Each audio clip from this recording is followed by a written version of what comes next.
Buenas noches, estimados amigos. Hoy es la charla número 7 de 111. Estamos a domingo 22 de mayo del 2022. Y vamos a hablar un poco de, continuando con el sistema legislativo, de la Cámara de las Regiones y de cómo operan para algunas cosas en conjunto la Cámara de Diputados y la Cámara de las Regiones. Para eso vamos a ver los números 11 y siguientes de el borrador que ustedes pueden leer. Voy a compartir la pantalla y vamos a leer juntos estos números. Aquí vamos a ir un poco más rápido porque hay bastantes cosas que son un poco reglamentarias y menos controversiales también, algunas de ellas por lo menos desde el punto de vista de los temas que más nos interesan.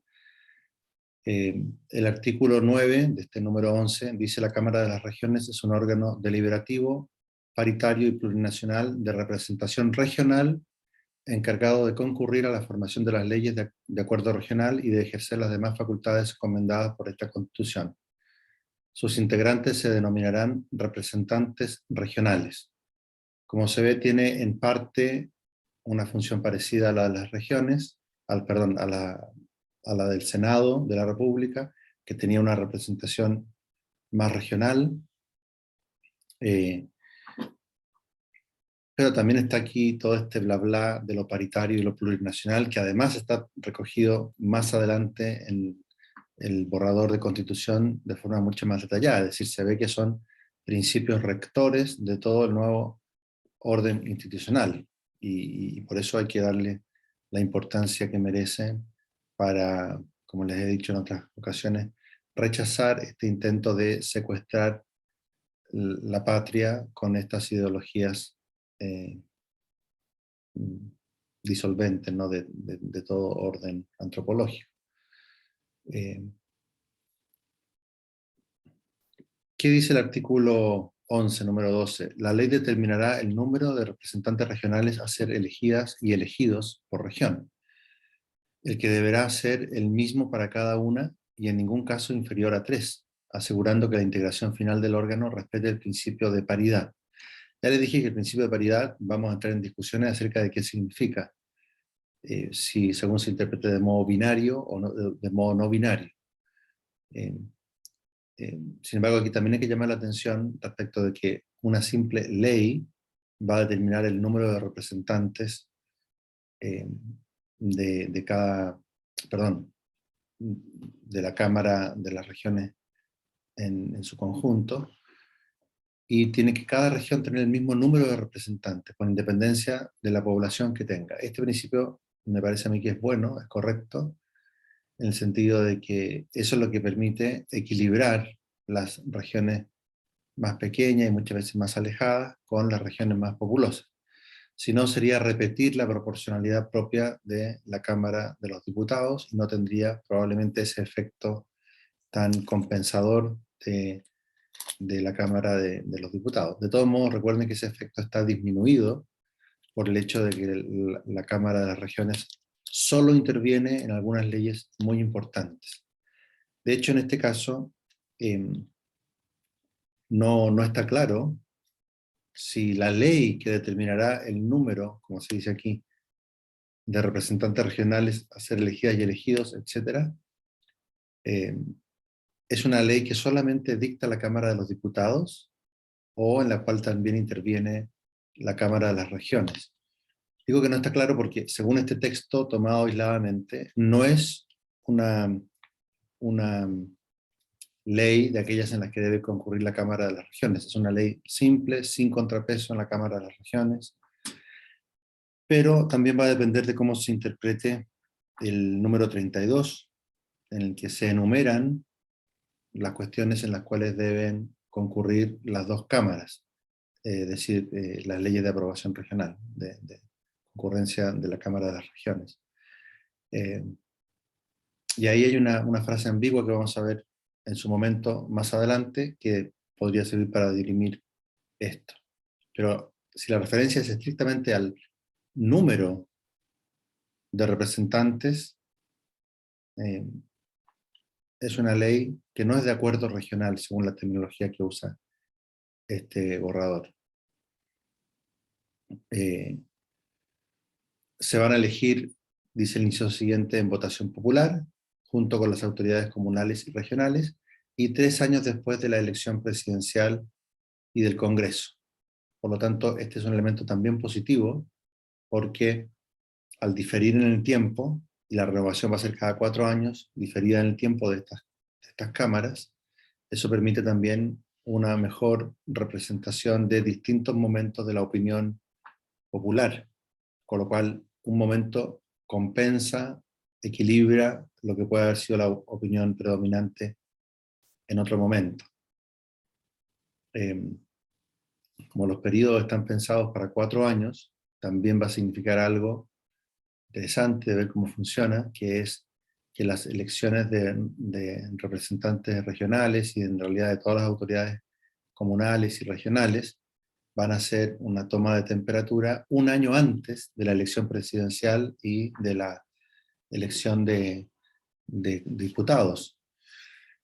Y claro, esa señal va a ser muy importante para todas las actividades políticas, los cálculos políticos, los realineamientos políticos, para que un conglomerado que lo está haciendo mal, si es que está en el gobierno, intente rectificar 1 año antes.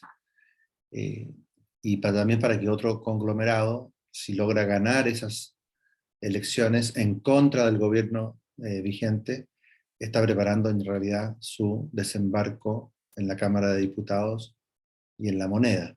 Un poco se parecen a las midterm elections de Estados Unidos, las elecciones a mitad de periodo, que son, a propósito, a fines de este año 2022 en Estados Unidos. Allá es más equilibrado porque es a mitad de periodo, o sea, el periodo dura 4 años y después de 2 años de la elección anterior vienen estas elecciones de tiempo intermedio. Por lo tanto, dan más tiempo para que un gobierno que está en el poder rectifique, ¿no? Y son menos ventajosas para un gobierno que quiere llegar al poder, por decirlo así, que tiene que mantener el ímpetu durante 2 años. Ahí también el demonio está en los detalles. Pero bueno, estos son muchos detalles que vamos a tener que mencionar solamente e ir pasando muy por encima. Estos representantes regionales van a tener que rendir cuenta ante las asambleas regionales y no pueden interferir con las labores fiscalizadoras de la Cámara de Diputados. Los números 13 y 14 regulan con mucho detalle el gran tema de la acusación constitucional.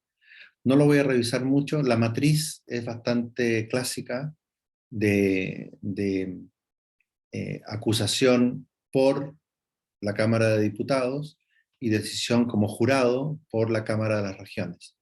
Dentro de esa matriz clásica hay variaciones de bastantes detalles que uno podría observar, pero vamos a dejarle eso a los expertos constitucionalistas, cómo juegan estos detalles, y además si esto se llegara a aprobar, lo veríamos simplemente en la práctica, ¿no? Cómo se combinan las facultades de acusar de la Cámara de Diputados con las de decidir como jurado por parte de la Cámara de las Regiones. Lo mismo que con los quórums, que son bastante parecidos a lo que hay actualmente y siguen la lógica de que se requiera un quórum más alto para destituir al presidente de la República que, por ejemplo, para destituir a un ministro de Estado, solo que ahora los gobernadores regionales adquieren una importancia especial porque ellos son incluidos dentro de este quórum especial de 2/3 de los representantes en ejercicio, y por tanto están más protegidos. Respecto al presidente de la República tiene una gran lógica, porque no es lo mismo sustituir a un ministro de Estado manteniendo la unidad del gobierno que echar abajo un gobierno, ¿no? Lo que intentó hacer la oposición contra el gobierno de Sebastián Piñera, ¿no? Atacándolo violentamente por las calles, incluso con con un adolescente casi barbudo que iba a gritarle a las Fuerzas Armadas mientras era diputado, ¿no? Y por otra parte, desde el Congreso Nacional con las acusaciones constitucionales. Es decir, trataron de echar abajo el gobierno. Y es importante para la estabilidad institucional esta norma que se ha establecido, que se ha retenido en esta parte del proyecto de constitución. Naturalmente un gobierno de izquierda que sería muy favorecido por esta constitución porque ideológicamente es muy de izquierda y por otros mecanismos que hemos ido mencionando y vamos a ver con más detalle más adelante, tiene que recordarse que no lo vayan a echar abajo por la vía de las acusaciones constitucionales y por lo tanto les conviene también a los gobiernos de izquierda estas protecciones.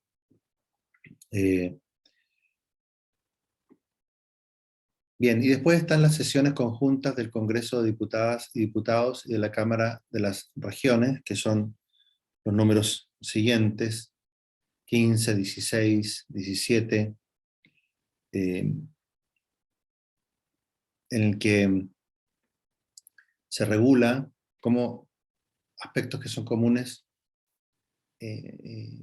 a los dos, por ejemplo, tomar juramento del presidente de la República, decidir nombramientos que tienen que ser aprobados por las dos, etc.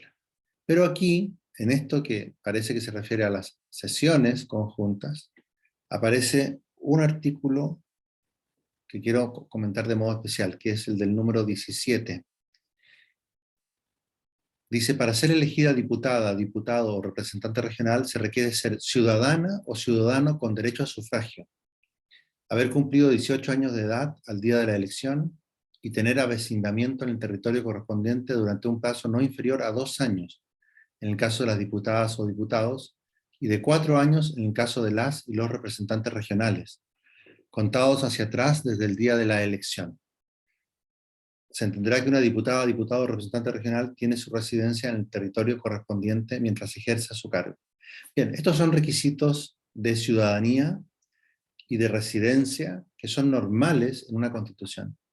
Pero este borrador tiene una anomalía en la relación entre nacionalidad y ciudadanía.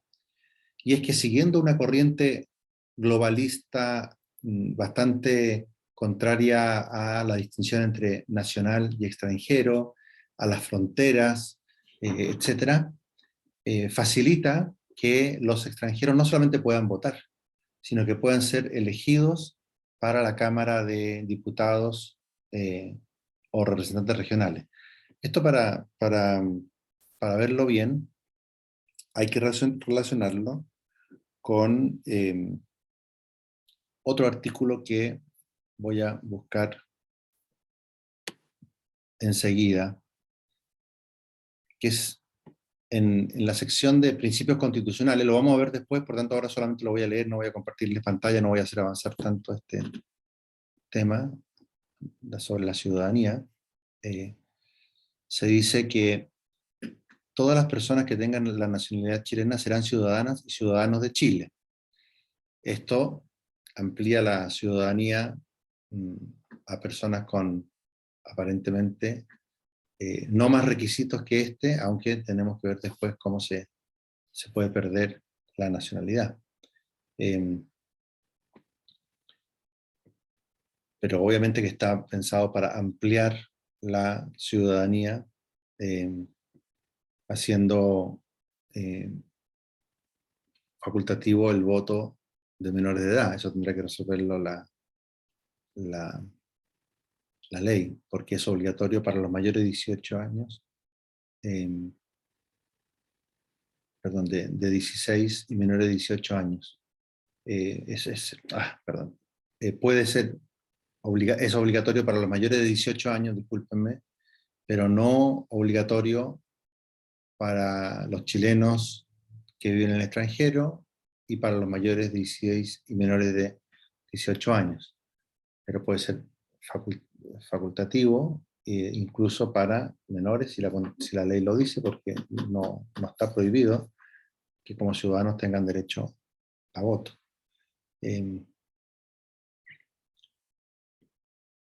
a lo mejor la comisión de armonización clarifica este punto, ¿no? Ahora, el artículo 21 de la sección de...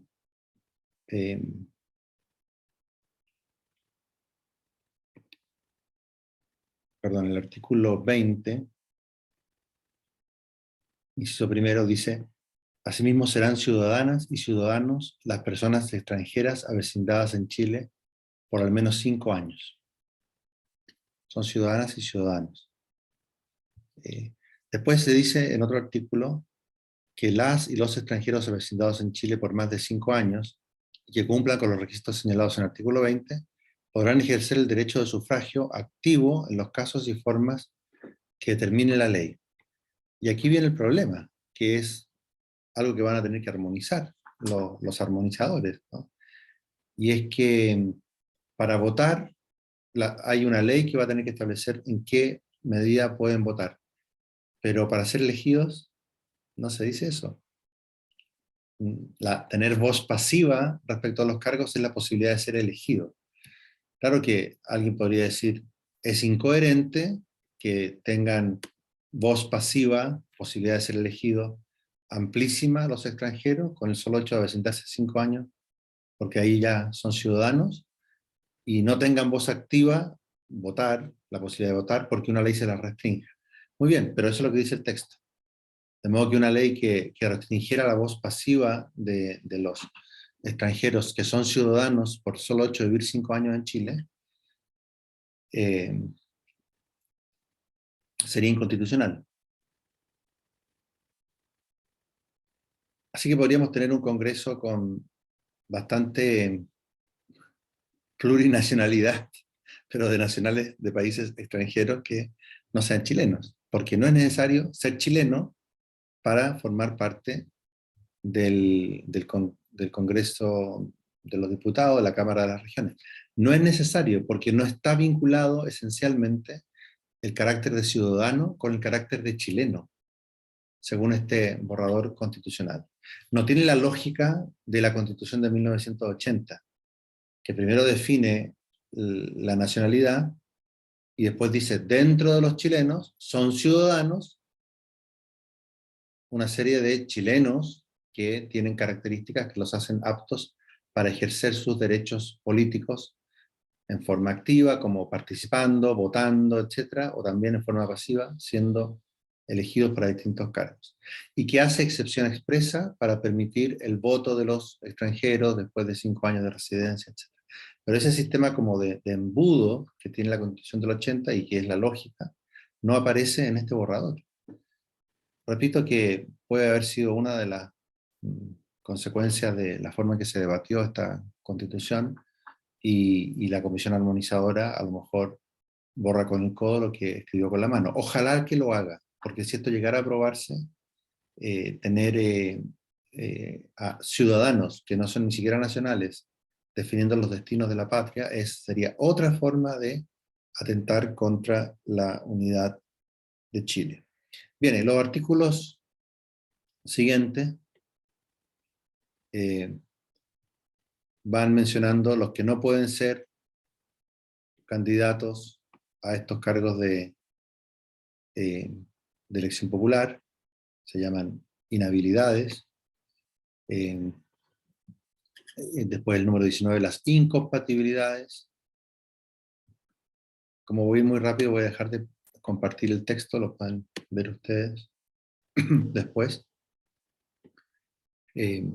Porque eso también está en la matriz clásica, ¿no? Inhabilidades para ser elegido, incompatibilidades con otros cargos, de modo que si uno es elegido, cesa inmediatamente en el cargo anterior. El número 20, el que permite la reelección por un periodo solamente. El 21, la renovación en su totalidad de las dos cámaras, pero en años distintos. El sistema actual establece la renovación total de la Cámara de Diputados, pero por mitades la del Senado. Como las elecciones son simultáneas, es mediante renovación por mitades del Senado, que se consigue ese efecto que les he mencionado de representar distintos momentos de la opinión pública en estas cámaras y en la forma en que se equilibran entre sí. En cambio, aquí, aquí se hace mediante una elección diferida en 3 años de la Cámara de las Regiones en relación con la elección de los diputados. Otra peculiaridad es que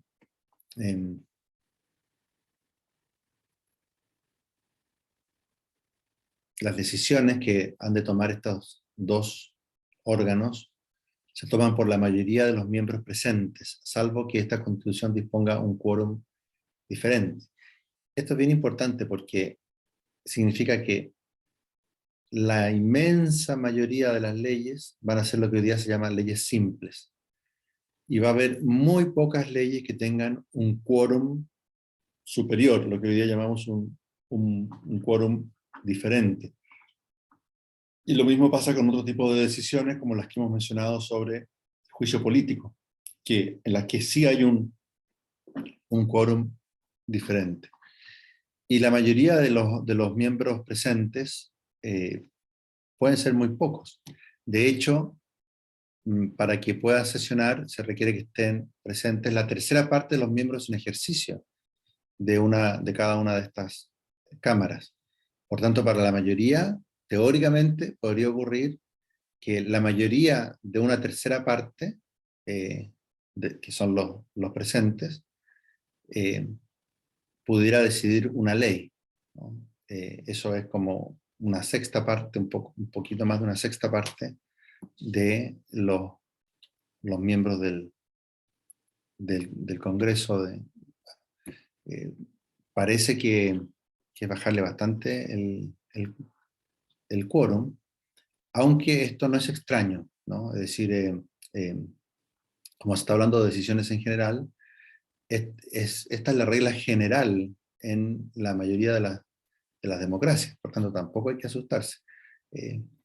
Sí, lo que hay que señalar, relacionarlo con las reglas específicas de este borrador que excluyen algunas leyes y obligan a que sean aprobadas por un quórum mayor. Ahí está la importancia, no en el hecho de que efectivamente se requiera la mayoría de los presentes para las decisiones que se toman, ¿no? Porque esa es la regla general de la democracia y yo estoy de acuerdo con esa regla general, ¿no? Lo que quiero señalar aquí es que el significado práctico de esa norma va a depender de las otras normas sobre quórums mayores que la complementan, tanto que ya hemos visto, por ejemplo, para la Constitución Constitucional, como en los borradores que vengan después.